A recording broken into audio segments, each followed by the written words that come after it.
fascistic government. And I'm kind of curious now, with like having, like some time has passed since October 7th and also those protests, how you experienced them. What was your, how you encountered them trying to raise the issue of occupation and, just sort of, I guess, how you feel what those protests' relationship to the present is now that everything seems so different in Israel. Okay, I'm going to be talking to Noah Kulwin and some others that are conscientious objectors of the IDF. These are Israeli leftists who refused to serve in the Israeli occupying force. Hello. Can you guys hear me? Yeah. Can you hear us? Yes. What's going on? Okay, hold on. So you're not going to be able to see my camera, and you'll see a bald photo of me. That's not me, okay? That's not what I look like, I promise. Hold on. Let's pop you guys out here.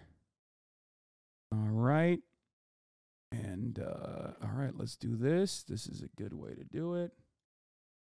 Okay, so we got Noah Kulwin and Talan Ella here on the HasanAbi broadcast. What's up, guys? Hello, how's it going? Hi. It's going all right. How's it going with you guys? Okay, not too good. Yeah. So, Noah, you wanted to bring Tal and Ella on. They are also doing a fundraiser for the Center for Advancement of Peace Initiatives. There's a PayPal link to donate as well. I'm going to give my mods that link so they can post it in the chat periodically. Yes, it's an organization that supports people in Israel who refuse enlistment. It's a great cause, and it's part of what makes conversations like these possible. So please give if you can. Yeah, perfect. Okay. All right, let me size this up a little bit. This is going to be very difficult for me to do. I've never had two people. I've never had two separate. You know what? I'm going to do this instead. I'm going to turn off my camera and turn it on your end so you guys can actually see me because we have hold on, let's do that. 1 second, chat. Okay. Actually, we're going to connect. We're going to connect from our hotspot Wi-Fi. Just give us 1 sec. Okay. It's so disorienting when I flip the camera and then I see myself flipped and it just like freaks me out. It's very disorienting. Okay, we're going to talk about should I wait? I'll wait for you guys to change your hotspot. We're good on our end, or on my end at least. 1 second, sorry.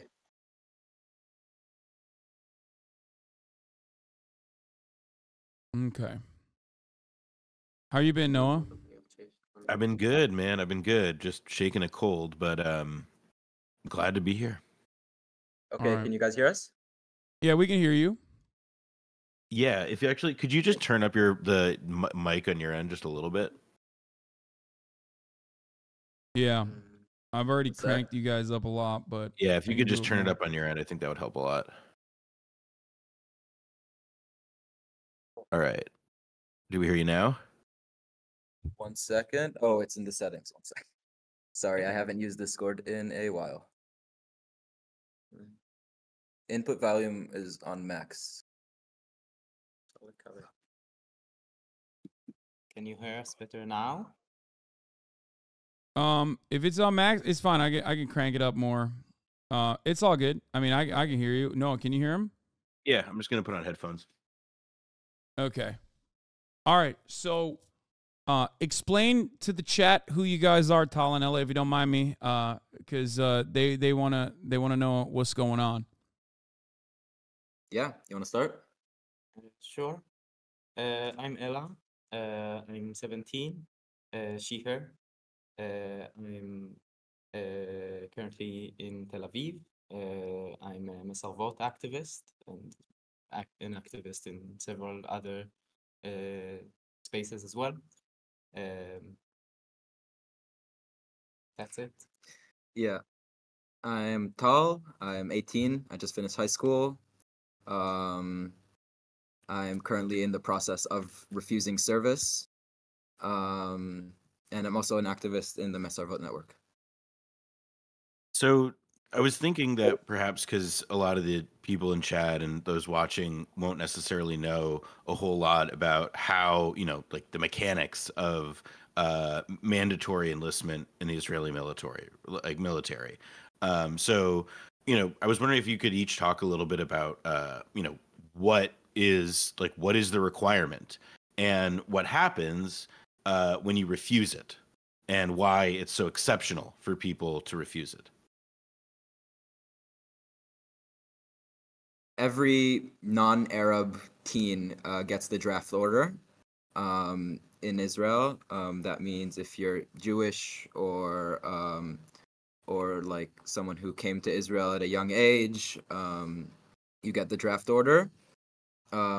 And it's very entrenched in society, the idea of military service. Most conversations will start with like the question of where did you serve, and then the answer, no, I didn't serve, is very what's it called?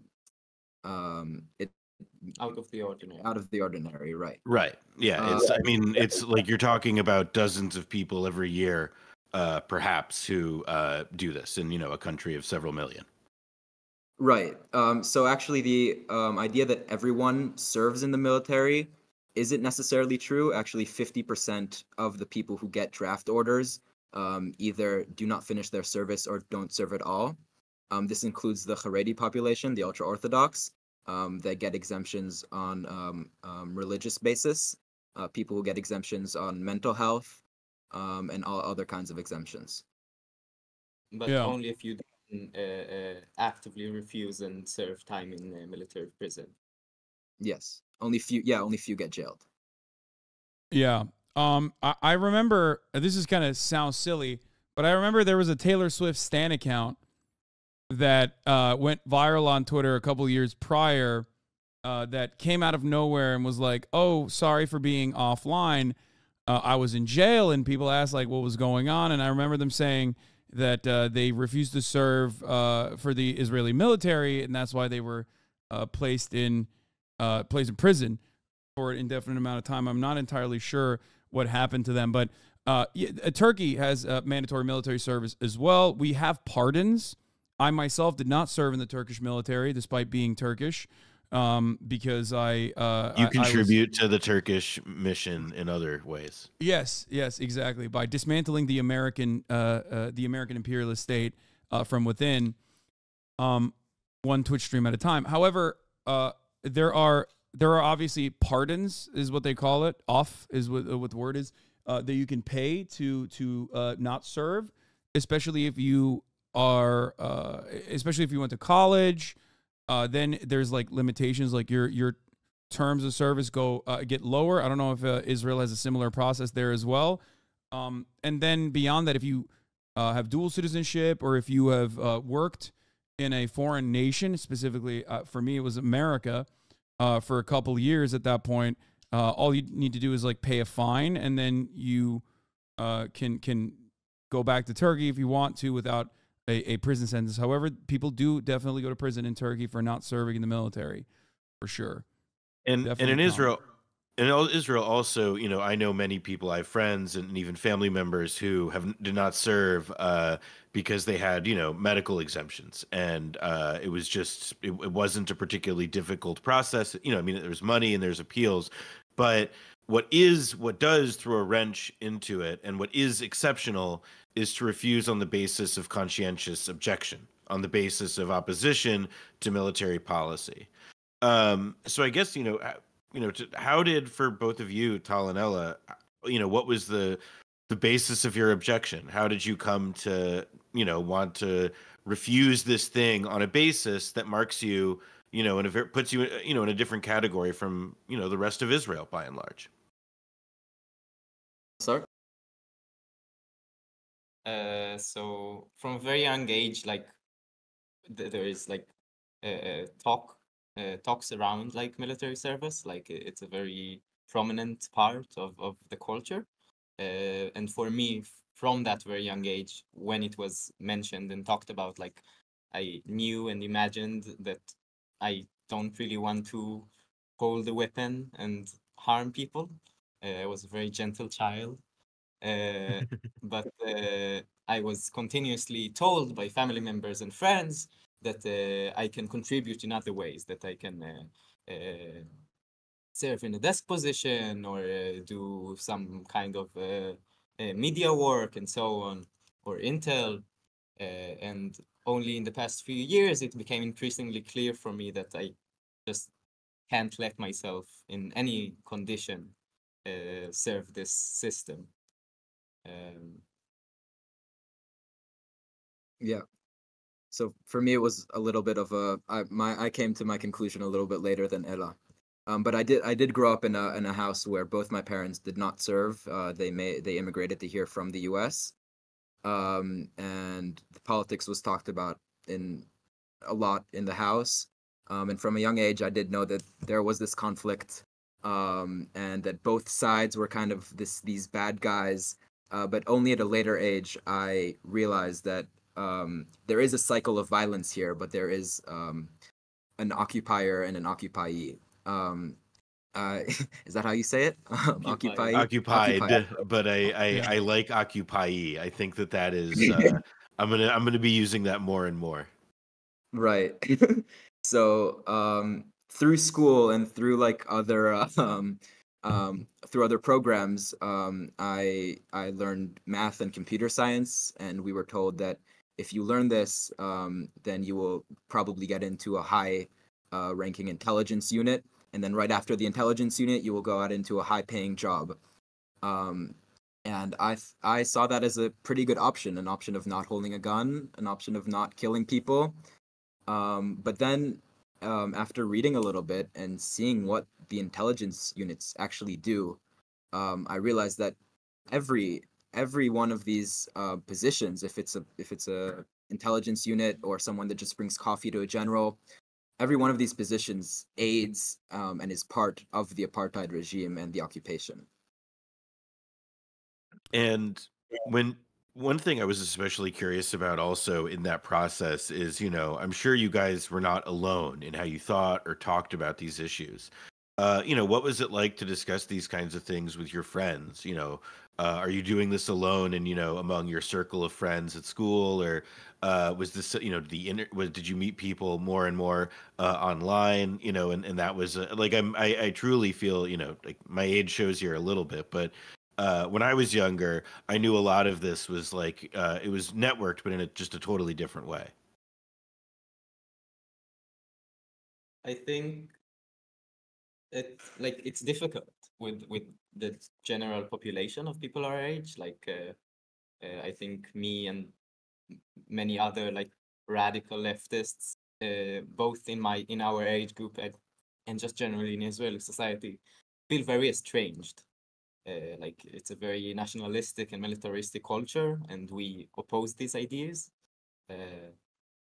But also, I think like both in Messervort specifically and the anti-occupation activist space more broadly, like it's very tied to like social relationships. Like me and Tal are very good friends, and we met through anti-occupation activism, and the Messervort network, like the way it works is very like based on relations between people and friendships and socializing. So I think while the radicalism of refusal does estrange you from many parts of Israeli society, it also like introduces new parts. Yeah, I feel like in my high school friend group or friends, a lot of people, I mean, most or all of my friends are either currently in military service or awaiting the draft. And it can be tough. I mean, it kind of, some friendships get broken. But the way that I explain myself, I'm very blessed that I had friends, or that I have friends that can understand that it comes from a very like humanistic and like from a very kind of peace wanting approach. And I guess, in the October 7th in the West and how it's been perceived in Israel versus how it's perceived elsewhere, and versus, it's a very, it was an event that I think for many people, like in Israel, it led them to feel like they could never again have any relationship with the left that would claim that that kind of violence could be, represent anything productive or legitimate. And then there are others I know who obviously don't feel that way, etc. But from your guys' vantage point, I'm sort of curious about how that event and the subsequent Israeli and ongoing Israeli reprisal, has sort of shaped your perception of, what refusing means, and whether or not it'll be tougher or easier, or any thoughts you may have on it since, like as it's changed in the last, 2 months. Yeah, so during the past year and a half, we've been protesting in the anti-occupation bloc against the judicial reform that the Netanyahu government is trying to pass. And we were saying, we've always been saying that occupation and that oppression brings resistance. Now, it does not mean that this resistance, that the terrorist attack on October 7th is legitimate in any way. Targeting civilians is horrific, and we were all hurt by the events of October 7th. But the things that we were saying, that oppression brings resistance, stand true, and my values at least have not changed and actually gotten stronger. I believe it with a full heart. What was I saying? Yeah, so after the October 7th events, terrorist attacks, a lot of people that were on the radical left kind of changed up and said, no, we can't talk with Palestinians anymore. The only solution is a military and a violent one. In like colloquially, it's called the sobering up. Right. Yeah, I know what you mean. That's an apt, because that's how it's presented. So, can we talk a little bit about like how culturally, especially at an early age, military service is propped up in Israel to obviously beef up hyper nationalistic sentiment, because there is Hedi Viterbo is a senior lecturer, associate professor in law at Queen Mary University of London, who has compiled some information about like how in Israel from an early age the indoctrination is set on hyping up military service, I guess. One of the aspects of that is that public schools in Israel are legally required to teach students about the importance of military service. Israeli law also prohibits schools from hosting talks by organizations that criticize the military. Is this something that you experienced when you were at school? Because there's other things that I've seen as well, like in 11th grade. Non-Orthodox Jewish students in Israel attend a week-long paramilitary camp known as the Gadna. Is this a super popular thing, or is this just like an edge case? That's something I wanted to ask you guys about. The Gadna is an event that a lot of high school students participate in. I went to a high school where the principal was very, very liberal, but not like radical. So he canceled the Gadna, or I don't know if it ever happened in Tel Aviv. But yeah, there is a lot of indoctrination. I remember in first grade, there was an activity to write soldiers letters that are currently in service, which sounds like insane to someone out of. Oh, we did that in America too. Well, not me. I wasn't in America at the time, but that's American practice as well. I don't think the U.S. is an example to a non-nationalistic. Yeah, of course. And I will say this also, just as an aside, I did Gadna twice through different like youth, program, like summer things when I was a teenager. So it's also like it's an indoctrination that's not just inwardly directed in Israel, but also very much at Jewish youth in America as well. Yeah, but like absolutely, like it's like military service, and the military is like present in most every facet of like Israeli culture and Israeli like the experience of growing up, like from a very young age, like many times like soldiers are brought to schools to talk with students, and through like many of the like first parts of the enlistment process are the students are taken to as a class together through the school. Even like many youth programs, like even the things that are not like the scouts that are already militaristic, like are very oriented towards military service. Even the queer youth organization in Israel, like they have like meetings with the gender specialist of the IDF to Like calm like IDF gender the youth officers. uh, worries around the enlistment. Like it's present everywhere. Yeah. And There's all. what? Go ahead.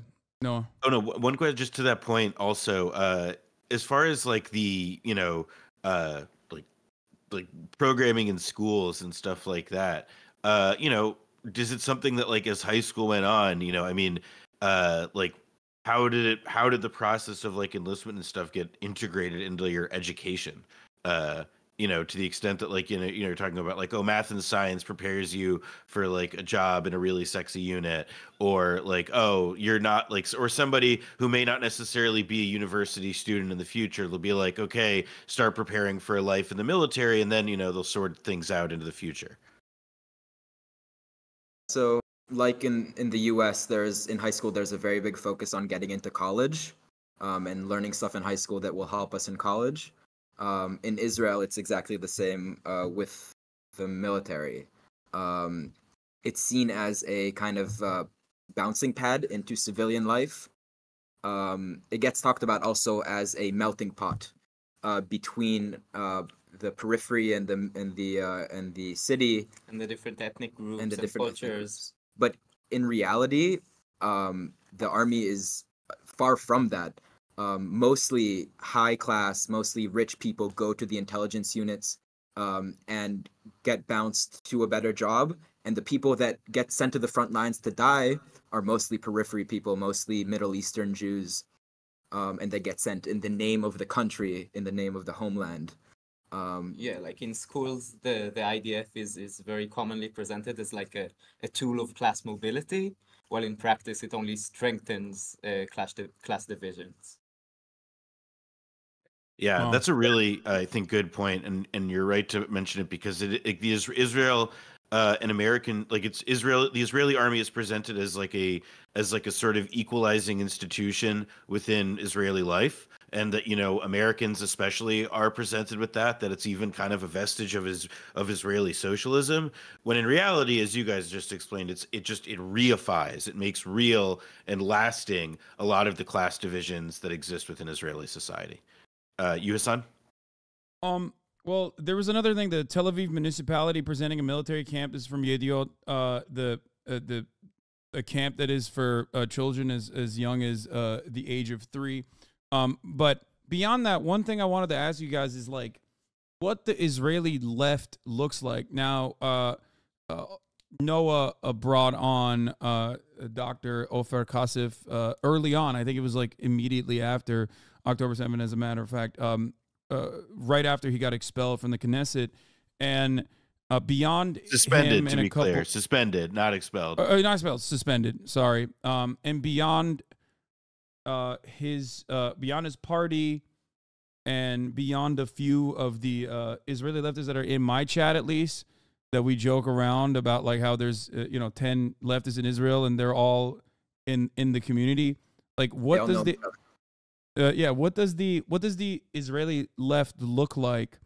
Because one aspect of this, when I compare Israel to the apartheid formation of South Africa, by the end of the apartheid in South Africa, due to international pressure from the Western world and Western partners, the majority of the white population, also slim majority, but the majority of the white population also saw the apartheid as something that was unsustainable, and that it was actually creating too much outside pressure upon upon South African commerce, as a matter of fact.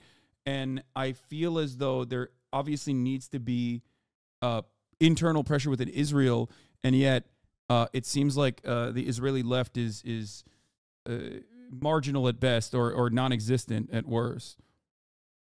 First of all, I would like to say that that is a miscalculation. The radical left is at least 300 people. Okay. But we don't know each other. Uh, I think it's also different because I think right now I spoke with a active with an anti-apartheid activist from South Africa, who was like from the South African version of Messelvot a few weeks ago. He interviewed me, and he told me when we did it, it was like it was almost child's play compared to your situation, because our movement was already on the during the last parts of the apartheid regime, like when most of the population already agreed with our sentiments.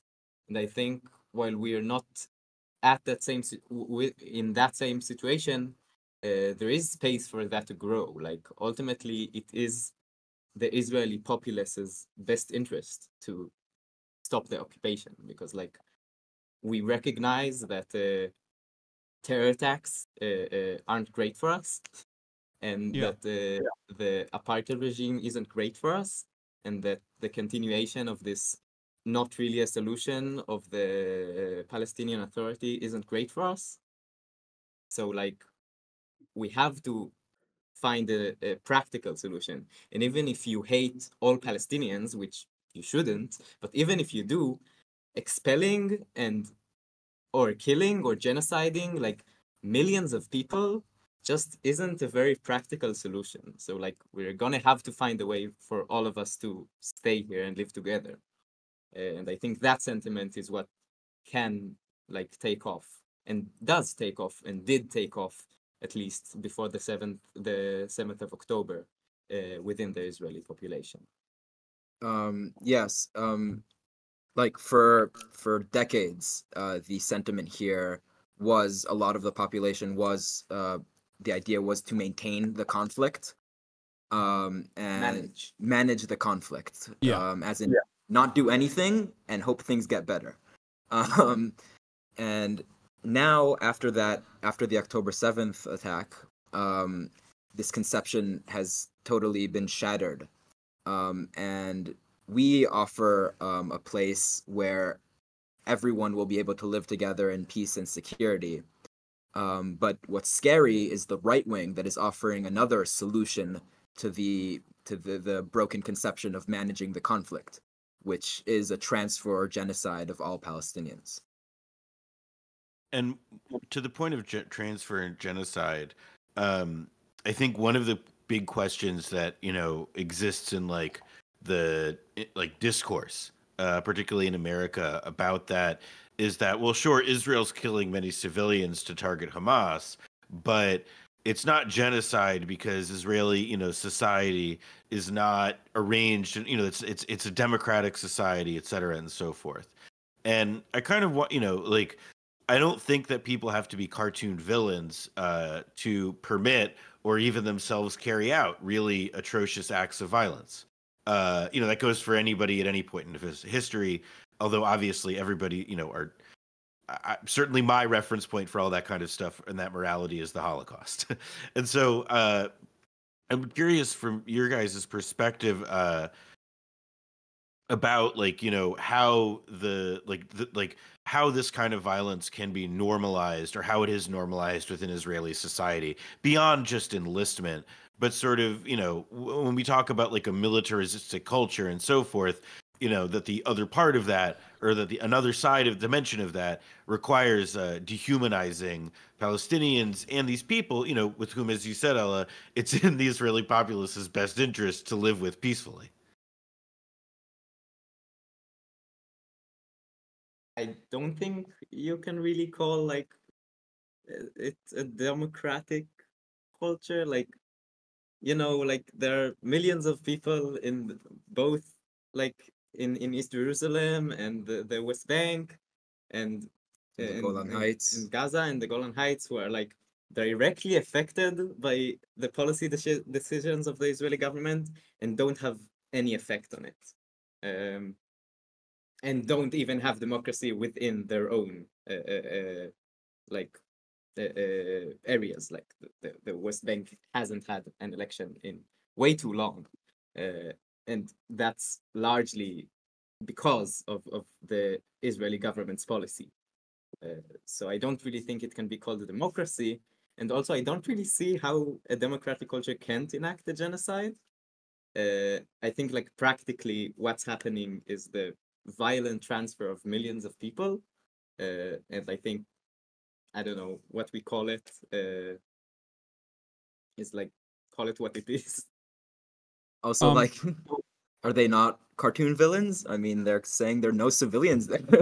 No, yeah, no, it's, to me though, it is though, like, it's, you can look at like a Ben Gvir or Smotrich or any of these like crazy nationalists who are hopped up, and it's like, that's very scary.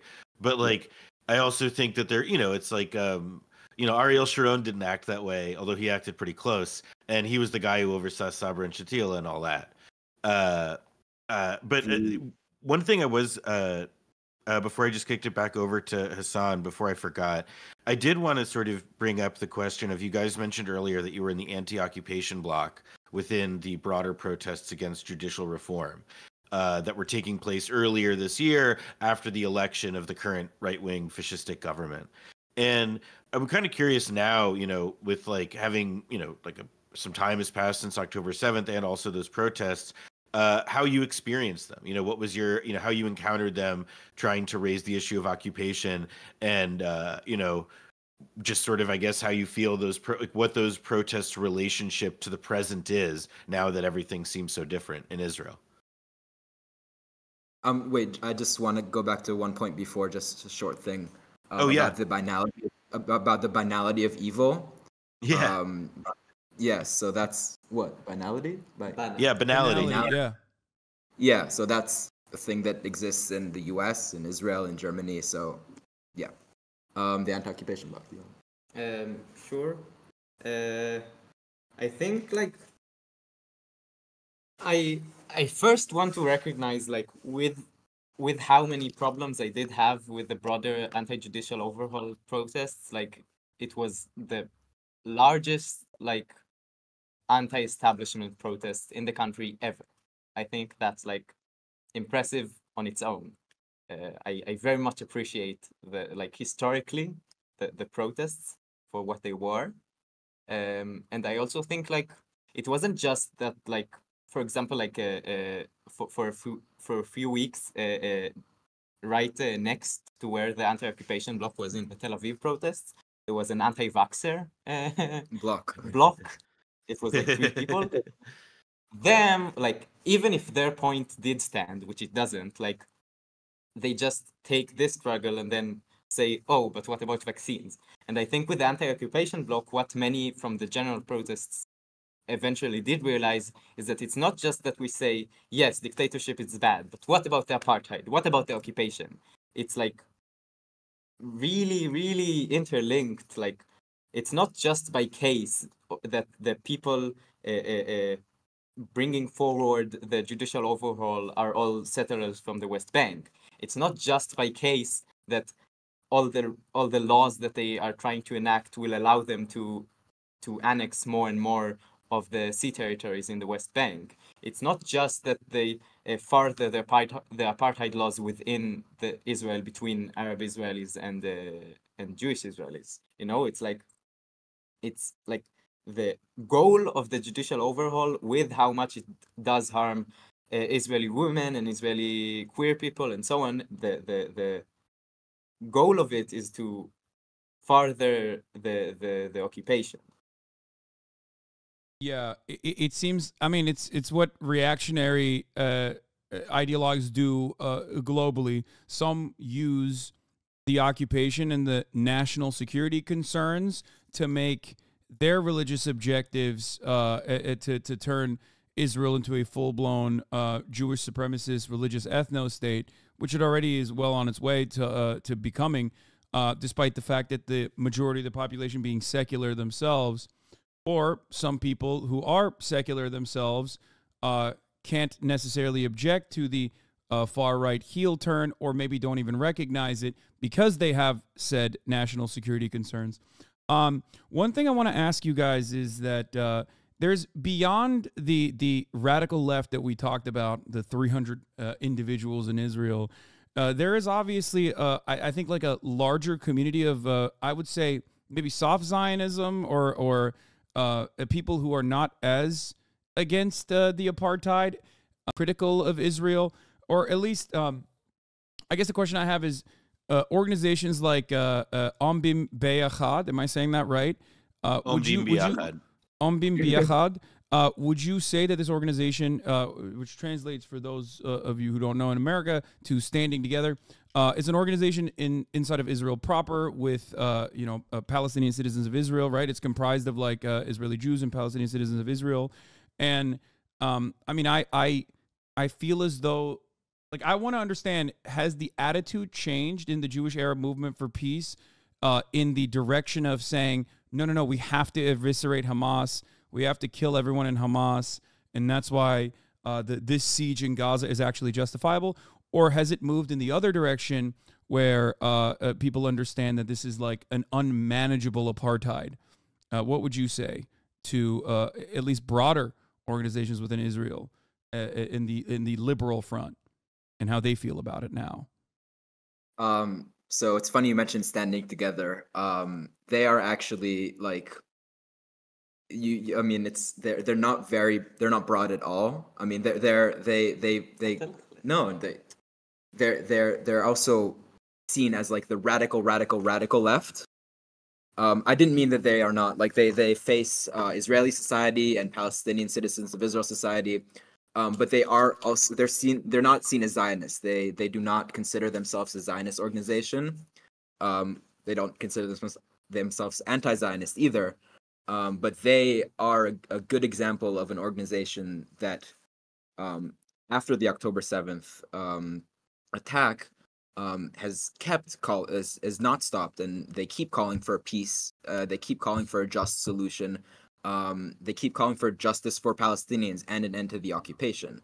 If we look at organizations more towards the Zionist left, such as the Labor Party, they have full on support the war. They pray for the IDF. They don't even say occupation.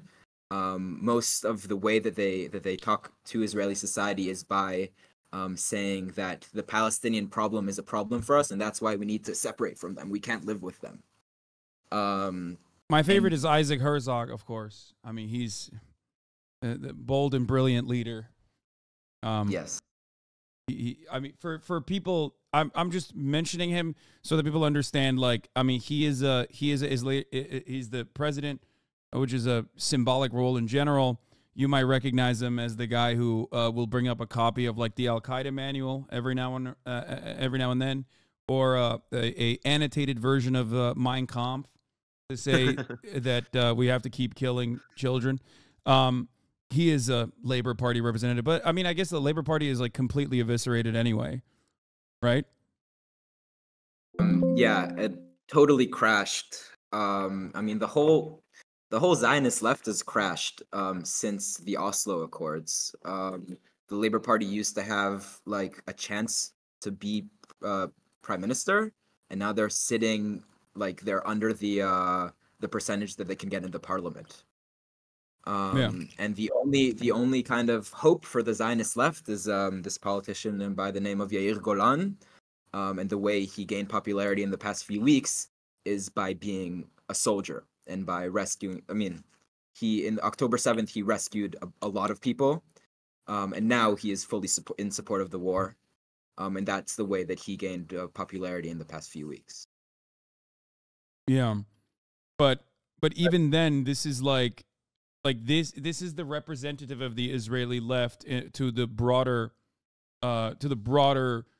majority of the Israeli population, is what you're saying, right? Like, this is like, he is their only glimmer of hope for the quote unquote Israeli left, or at least like the Labor Party, like the Zionist leftist approach. Yeah, he's from the Meretz Party, which is a little more left wing than the Labor Party. They do say occupation sometimes, but they consider themselves Zionists as well. Yeah, and historically, like, Meretz is also not like Like it's a very easy party to say that you support, but like their members in Knesset do not have a particularly great track record. At least in my like they're not having interviewed a few of them myself. But the thing I'm like the somebody like Yair Golan, for example, or another figure who I know has become pretty prominent, Amir Tibon, the Haaretz correspondent, whose like dad also did like a rescue mission essentially. Um, I was, does it feel like there are new, these are firmly like Zionist center left kind of figures. Do you feel like there is space, that you're talking, not like, not like hundreds of thousands of people mobilizing, but like, have you had like, do you think that there are people who you see are engaging with this differently, who actually, looked at what, the wound of October 7th and thought, maybe we've got to try something different here. Perhaps this like endless siege in Gaza was not the way to make them or us secure. Absolutely. Like, depends. Like, I think, as Tal said earlier, like, one thing that is almost universal, except for maybe very dumb people and people who profit from the situation, is that how things are done right now cannot continue. They have to change. Many people, I think most people, think they need to change to further strengthen the current systems in place, to completely wipe out Gaza, or to occupy it and to settle it, and so on. And I think many people like us, and even people who didn't agree with us before, a select few, but do agree with us now, think that it has to change, but to another direction, that the current situation just can't go on, and we have to make lasting peace, which would stop the cycle of blood rather than take even more of part in the cycle of blood. To what extent can sorry, please. No, you can go ahead. The quick question I had, related to that was about, what about the ability of, like historically the Israeli left and like Palestinian society in Israel have not really been able to work as hand in hand as they would, like their organizations that work together, or like Adalah, that are like fusions, you could say, of both, but like they're not like hand in glove by any means. I'm curious, like as sort of younger people engaged in the activism, how you guys think about that, and how, whether or not there's more capacity for it to change and for people to, like, just because it was something that when I was, when I spent time there when I was younger, it like always struck me how bifurcated the worlds were, not for any bad reason, just like that was the world that they had inherited, and it's a tough thing to break. I think like in the general Israeli society, it's absolutely very present, and also the Zionist left, like the general sentiment that there is no partner, simply because there is no familiarity with the Palestinian like population and politics.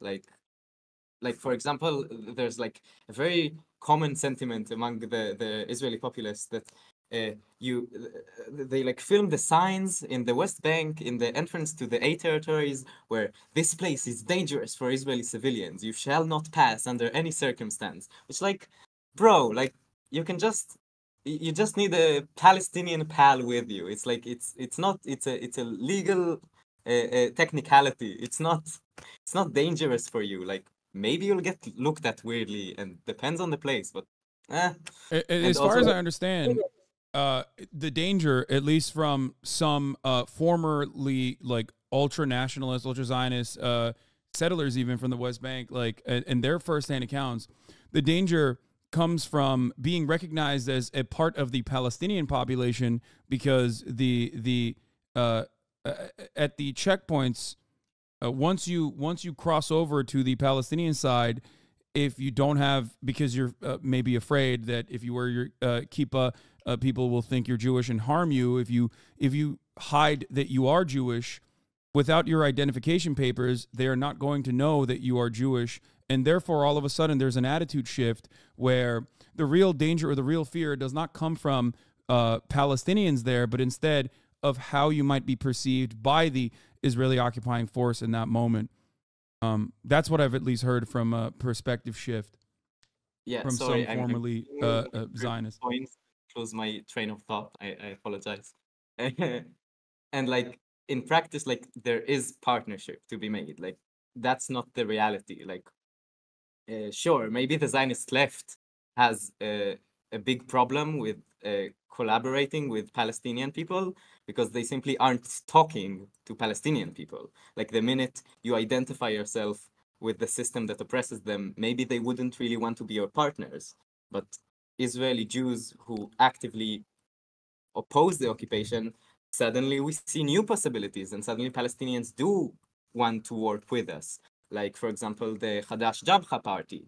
Like, it's majority Palestinian. It's the one Ofer Kassif is in. It's majority Palestinian and also has many Jewish members.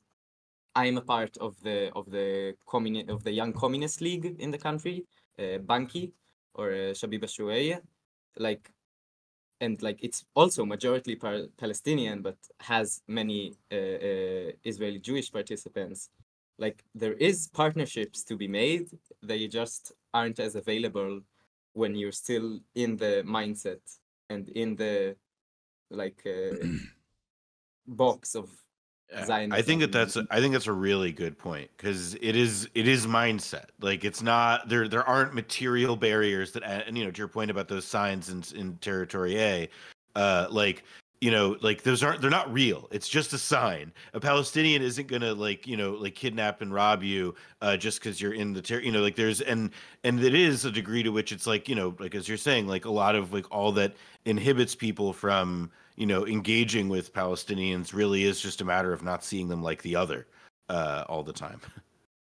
There are also real material barriers, like for example, examples of I guess successful Jewish Palestinian partnership is the struggles in Masaf Yatta or Sheikh Jarrah, where Jewish Israeli activists came and in collaboration and real partnership with the Palestinian activists and residents of the place managed to really make change. Yeah, these places were under threat of ethnic Still. cleansing. Still are under threat of ethnic cleansing, and through protective presence in the area of international and Jewish Israeli activists, it has helped delay as much as the system is like. The system doesn't really care, but it has helped delay in some manner the ethnic cleansing. But there are also, as I said, like real material barriers. Like for example, Masaf Yatta, like I was there many times, and in the Jordan Valley and the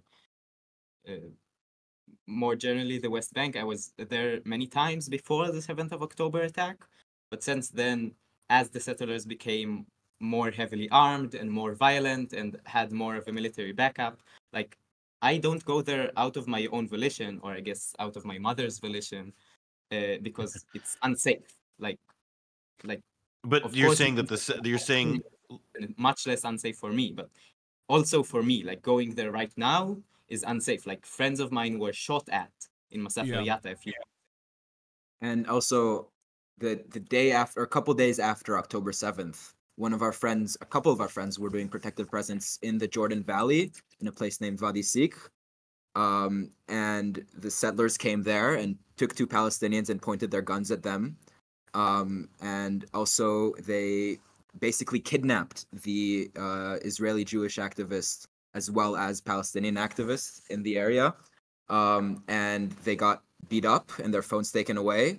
And after that, they got released home. And apparently they said that the settlers that came and arrested them were part of the military. They're part of a division that knows the area. Just means settlers that live there. Yeah.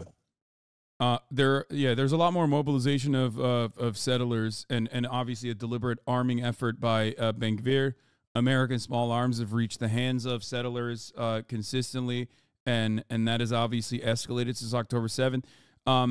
So I guess one question I have is, I mean, the real issue here is like, how do you radicalize the Israeli youth? How do you radicalize the Israeli left into becoming a genuine large movement that can maybe even suck up certain parts of the liberal aspects. Like, how do you make an argument towards liberals who have these national security concerns? Because I feel like at the end of the day, the maintenance of this occupation, this apartheid, is always justified with the national security concerns that are deeply embedded within Israeli society. And as you also pointed out, I think segregation is plays a major role in stopping any kind of integration from occurring, and stopping many Israelis from seeing Palestinians as full-blown human beings that deserve dignity and human rights.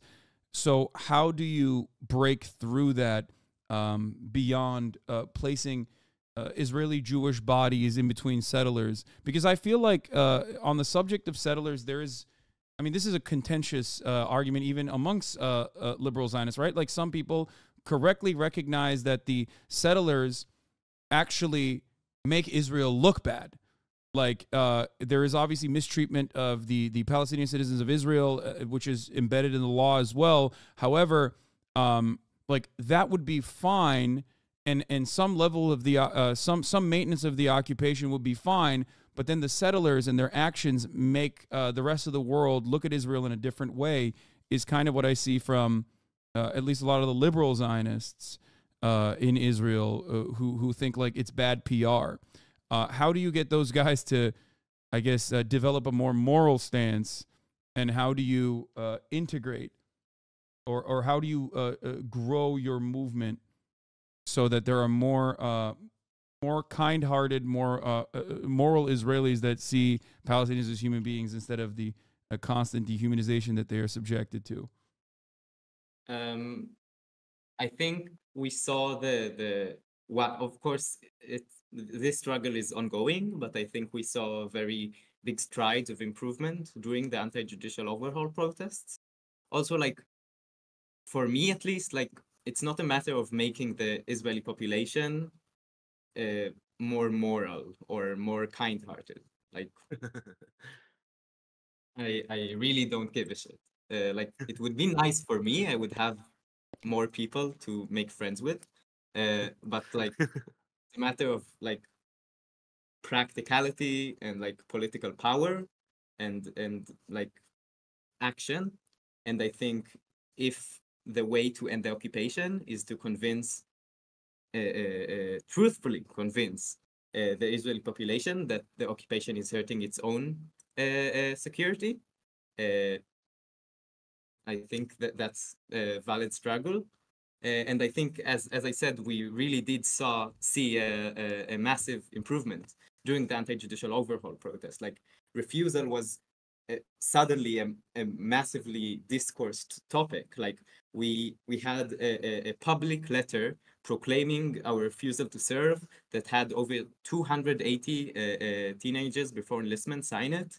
And we like occupied the school in Tel Aviv and had like a massive event like showing the letter, and like hundreds of people came and it was covered all over the news, and it really like became like a big topic. And the anti-occupation bloc in the anti-judicial overhaul protests grew every weekend. Every Saturday when we protested, there were more and more people.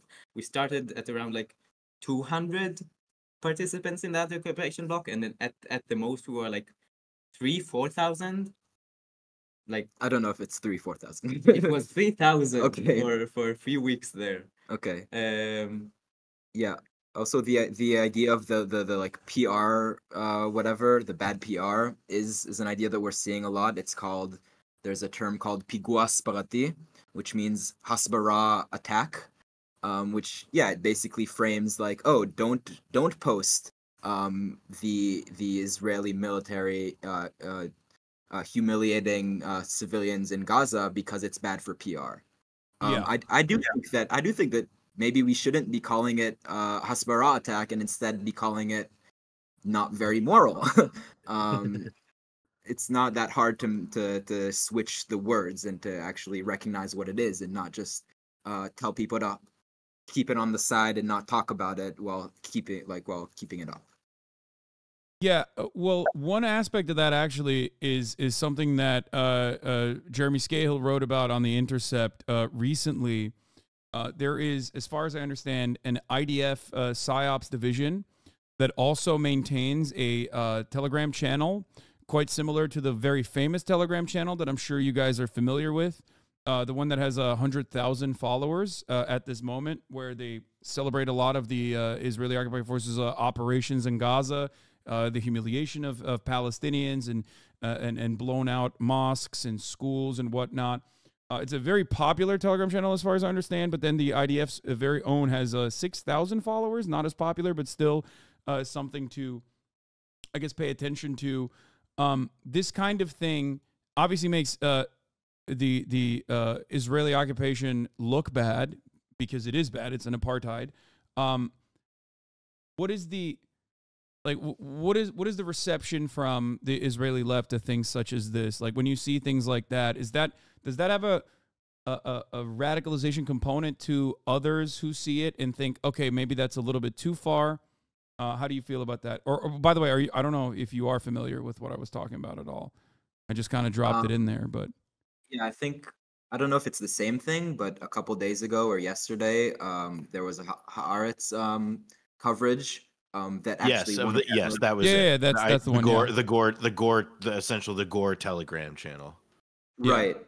So before, I don't know if you mentioned it, but people didn't know that it was an IDF run thing.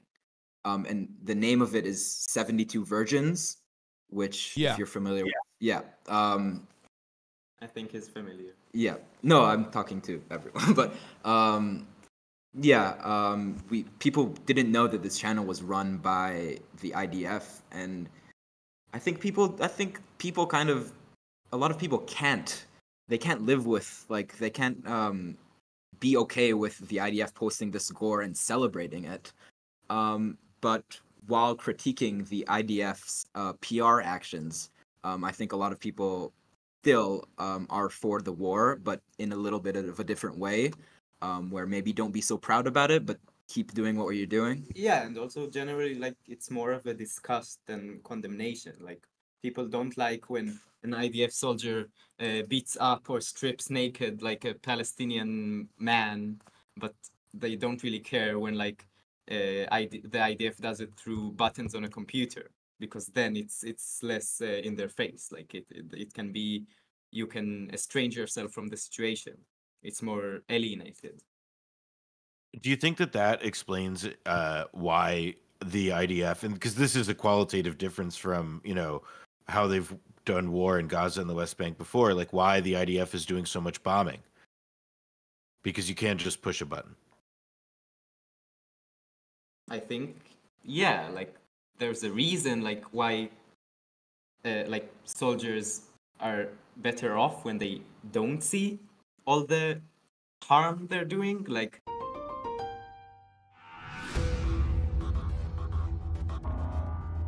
comprised of former IDF veterans, that many of which joined the organization, as far as I understand, after their experiences in sieges inside of Gaza. So being on the ground inside of Gaza genuinely changes, it seems, people's perspective on the matter in ways that contribute to negatively polarizing them against the occupation once they have a personal involvement with it. You're right. I mean, if it's a machine of destruction, if you're if you're in a helicopter, if you're on a plane, it's very different. If you're operating a drone, it's very different than just, like, directly going into a house and shooting people, or driving a tank through these cities that have now been destroyed. I guess. Is there any final note that you guys would want to leave this on, as far as things that you've covered so far, things that we've talked about so far, before I let you guys go? We could, about the no. Okay. I think you should donate to Messervot if you can. Yes, because it would help us. Also, another point, is that I think, I mean, as you said, there are a lot of Israelis in the chat. If you can't donate or if you don't want to, I urge you that if you are a young person, contact us, join the Mesarvot network. If you're watching from another place, there are ways that you can help either this struggle or a different struggle. So join anything you can and make the world a better place. And follow us on Instagram and Twitter and TikTok and all the apps.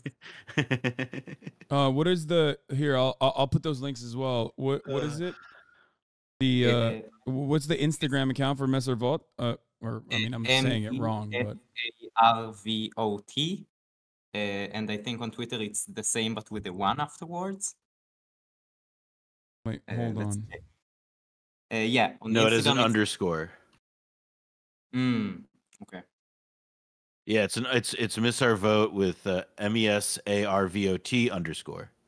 Mesarvot. Mesarvot. Mesarvot.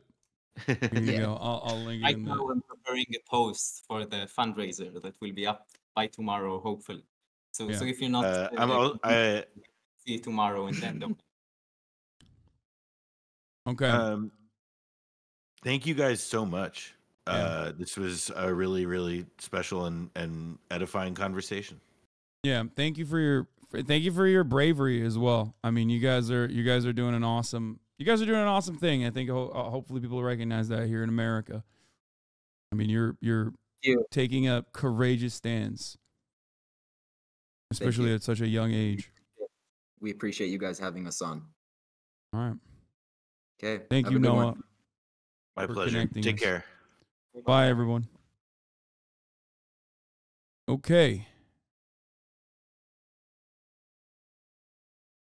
Wow. Hope that was an illuminating conversation for many of you. These are young Israelis who are publicly criticizing and refusing to join the Israeli military. Instagram.com/Mesarvot. Mesarvot. Yeah, you can participate if you're in Israel in this movement as well. Was Standing Together covered? I don't really understand their position. No, they're more radical than the they're definitely not, like, I guess as Ella pointed out, I think it was Ella who pointed it out, but they're not anti-Zionist, but they're not Zionist either. And yet they still are considered incredibly radical and on the margins